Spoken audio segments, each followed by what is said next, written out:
નમસ્કાર સજ્જનો, સ્વાગત છે આપનું અમારી યુટ્યુબ ચેનલ ક્રિએટિવ ગુજરાતી પર. તો દર્શક મિત્રો, ઈરાન, ઇઝરાયલ અને અમેરિકા આ ત્રણની વચ્ચે જે અઠવાડિયાનો યુદ્ધ વિરામ થયો હતો તેમાં હવે થોડી અટવાણ આવી ગઈ છે તેવું લાગી રહ્યું છે. કારણ કે જેવી ડોનાલ્ડ ટ્રમ્પ સાહેબે યુદ્ધ વિરામની જાહેરાત કરી કે તરત જ માત્ર 10 જ મિનિટમાં ઇઝરાયલે 100થી પણ વધારે મિસાઇલ હુમલા લેબેનોન ઉપર કરી દીધા છે. ઇઝરાયલ બિલકુલ સ્પષ્ટ શબ્દોમાં એવું કહી રહ્યું છે કે આ જે સંધિ થઈ છે ને તેમાં લેબેનોન શબ્દનો ક્યાંય ઉલ્લેખ જ નથી. માટે અમે જ્યારે પણ મોકો મળશે ને ત્યારે હિઝબુલ્લાના લડવૈયાને મારીશું, તેના ઉપર હુમલો કરીશું. જેને લઈને યુરોપના દેશો સહિત ચાઇનાએ પણ ઇઝરાયલની આ પ્રવૃત્તિને વખોડી કાઢી છે અને એવું લાગી રહ્યું છે કે આ સંધિ અત્યારે અટવાણી છે. પાકિસ્તાનના વડાપ્રધાને એવું કહ્યું છે કે આ સમજૂતીમાં લેબેનોન સહિત ઈરાનના તમામ સહયોગી અને ઇઝરાયલ સહિત અમેરિકાના તમામ સહયોગી દેશો ઉપર હુમલા ન કરવાની વાત હતી. એનો અર્થ એ થતો હતો કે અમેરિકાના સહયોગી એટલે કે ખાડીના કોઈ પણ દેશ ઉપર હુમલો નહીં કરવાનો અને ઈરાનના સહયોગી લેબેનોન, હિઝબુલ્લા, હુથી અને હમાસ આ દેશોના ઉપર હુમલો ન કરવાની વાત હતી.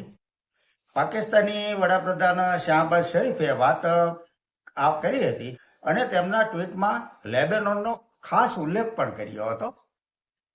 પરંતુ ઇઝરાયેલે સાફ શબ્દોમાં ઘસીને ના પાડી દીધી છે કે મારે જે વાત થઈ છે અમેરિકાના પ્રમુખ સાથે અને અમારે જે સમજૂતી થઈ છે તેમાં લેબેનોન શબ્દનો કોઈ પણ જગ્યાએ ઉલ્લેખ થયો જ નથી. હવે આમાં એવું છે કે ઇઝરાયેલના નેતાન્યાહુ લેબેનોન ઉપર ભયંકર હુમલા કરી રહ્યા છે. આમાં પાછું ટ્રમ્પ સાહેબે એવું કહ્યું કે ઇઝરાયેલ અને લેબેનોન જે યુદ્ધ ચાલતું હોય ને તે ચાલતું રહે, આમાં ઈરાનને કંઈ જ લેના દેના નથી. તે ઇઝરાયેલ અને લેબેનોનનો પર્સનલ મામલો છે એવું ટ્રમ્પ સાહેબે કહ્યું અને અમેરિકા તેમાં પડવા પણ માંગતું નથી તેવું કહીને ટ્રમ્પ સાહેબ આ મુદ્દે બિલકુલ છટકી ગયા છે. અને ઇઝરાયેલે જે રીતે લેબેનોન ઉપર હુમલા ચાલુ રાખ્યા એટલે ઈરાને કહ્યું કે આ યુદ્ધ વિરામની શરતોનો ભંગ છે.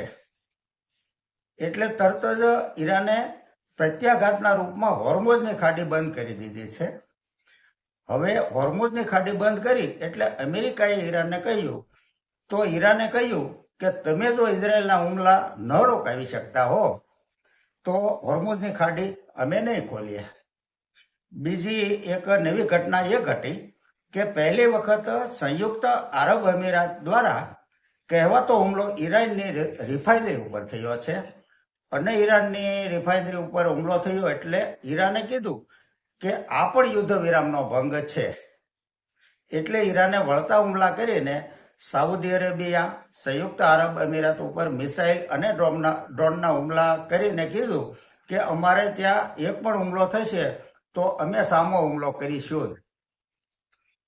ટૂંકમાં ઈરાન અને અમેરિકા અત્યારે પરસ્પર હુમલા નથી કરતા. ઈરાને સંયમ ખાચો એવો રાખ્યો છે, પરંતુ હવે આ યુદ્ધ વિરામની વાત જે છે ને તે પોકળ સાબિત થઈ રહી છે અને સમજૂતી સધાયા બાદ ઇઝરાયલ ઈરાન ઉપર હુમલો નહીં કરે તેની શું ખાતરી તેવો સવાલ ઈરાન પૂછી રહ્યું છે. જોકે ઈરાન તેવું પણ કહે છે કે લેબેનોન ઇઝરાયેલનું એક અવિભાજ્ય અંગ છે.